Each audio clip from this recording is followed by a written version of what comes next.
Welcome back to First Take. Lakers star Luka Doncic not only slimmed down over the summer, but he also got a bag. Over the weekend, he signed a 3-year, $165 million extension to remain with the purple and gold.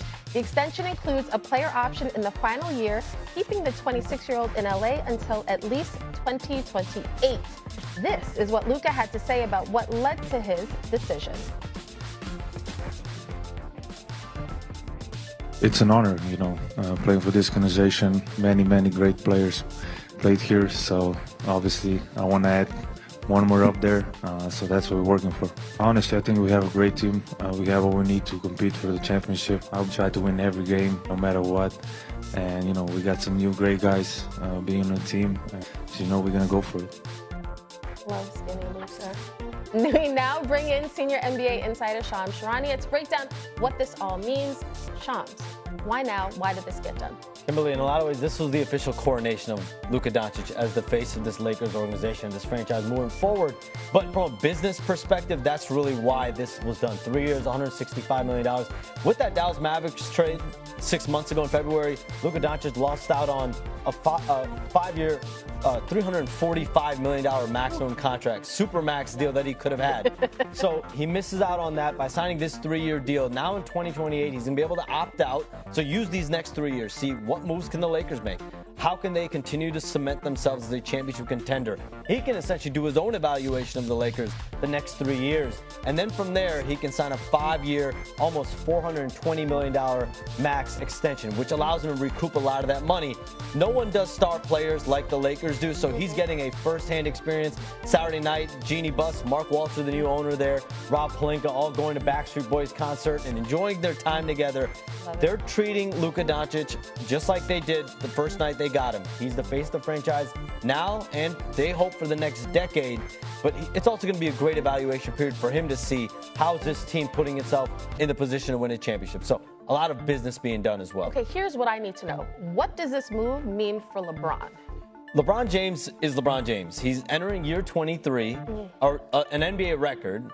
No one has played at this level this late into their career. He's going to be 41 years old this summer. So this is a really delicate balance that the Lakers are playing. On one hand, they're really celebrating their new face of the organization. On the other hand, it's how do we give LeBron James the respect that he deserves as well as a 4-time champion. He's the one that brought the Lakers a champion. So it's been a very delicate balance. LeBron James, for his part, he's been enjoying his summer as we see him playing golf. But I am told he's been supportive and understanding that the Lakers are moving more toward a Luka Doncic-led future. Now, what does that mean for LeBron James? He's opted in, so technically he is a Laker. How will he finish his career, though? Is he going to play year 23 and finish out in LA, and that's going to be it? At the end of the day, I think the Lakers even understand he's going to end his career on his own terms. He wants to end his career on his own terms. I think he's earned the right to do that. We just don't know what that looks like yet. All right, so David, I gotta ask you. We know this extension ties Luka to 2028, at least.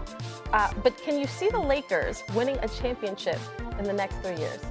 So it's hard for me to see that right now, especially, and it's not really anything against the Lakers. It's mostly the fact that Oklahoma City Thunder are in the league right now, and they are built to win championships for the foreseeable future. The Lakers have a lot of work to do if they want to figure out how to get this championship going. LeBron is going to be there this year, and we don't know what's beyond that, right? So you got to build stars and bring stars to LA around Luka within this 3-year window, and you have to figure out how are you going to climb this mountain of OKC? They've re-signed everybody. SGA is there. J-Dub is there. Chet is there. They're young. They're healthy. They're going to be in that picture for at least the next 3 years. So if you're the Lakers, you have to have that in mind, and you have to think about it's not going to be just Luka and LeBron beyond this year because we don't know what LeBron's future is. You have to figure out what can we build around Luka Doncic, who is going to be, I think, MVP caliber for the next few years. What can we build around him to put an actual championship contender in Los Angeles? Now, Shams, I can't let you leave until I check in regarding something else. Giannis, He's making waves this offseason, but tell me, what's the latest? Anything more there? As we sit here on August 4th, sources tell me there is nothing set in stone about whether Giannis Antetokounmpo wants to stay in Milwaukee or whether he wants to leave elsewhere. He's been evaluating his future this entire offseason. I reported way back in mid-May that he's open-minded about whether his best fit is in Milwaukee or is it a trade elsewhere. That process has been continuing. There's been some real conversations he's having with his inner circle, from my understanding. And the one big question that is surrounding Giannis Antetokounmpo, that's surrounding his camp, is can he win another championship? Is this Bucks roster built for this upcoming season, for 2026-27, for him to win another championship, his second championship? We know how bad he wants to do that. And so only Giannis Antetokounmpo can make that determination, and clearly he wants to do it on his own time. I will say this, there are multiple teams that I know of that are literally waiting right now on what decision Giannis Antetokounmpo makes, waiting to see, does he actually hit the market? Training camps don't start till mid-September. There have been examples in the past. Kyrie Irving was traded to the Boston Celtics in August when he got moved. Damian Lillard was actually traded to Milwaukee in September. So there are deals that happen late in summers. So, David, you heard Shams say, clearly Giannis wants to win a championship. Can he do it in Milwaukee? Should he want out or should he want in? Oh, first of all, it just boggles my mind that Milwaukee has made these moves that they have made without Giannis already having bought in.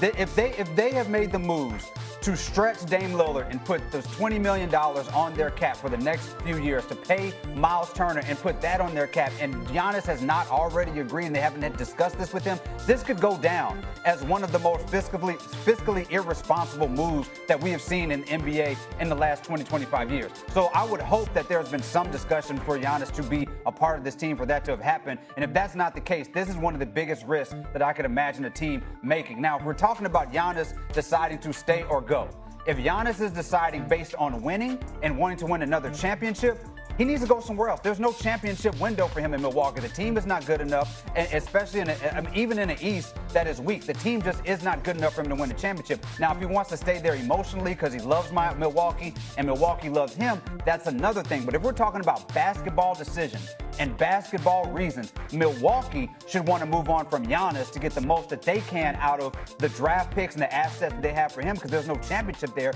And Giannis should want to go somewhere else where he can win a championship. If we're talking just basketball, those are the moves that make the most sense. Give me the last word on that, Sean. So to answer that question, was he consulted? Was he brought up? I'm told Giannis Antetokounmpo was not consulted before they went and stretched and waived Damian Lillard $113 million and signing Miles Turner. Was he told beforehand? He was told that the deal was happening.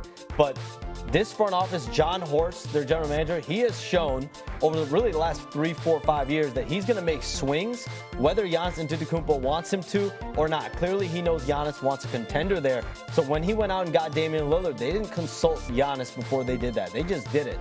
Same thing here with Miles Turner. Now, the ultimate decider, though, is whether that's good enough is Giannis Antetokounmpo. And so we'll see if he feels like this team is good enough.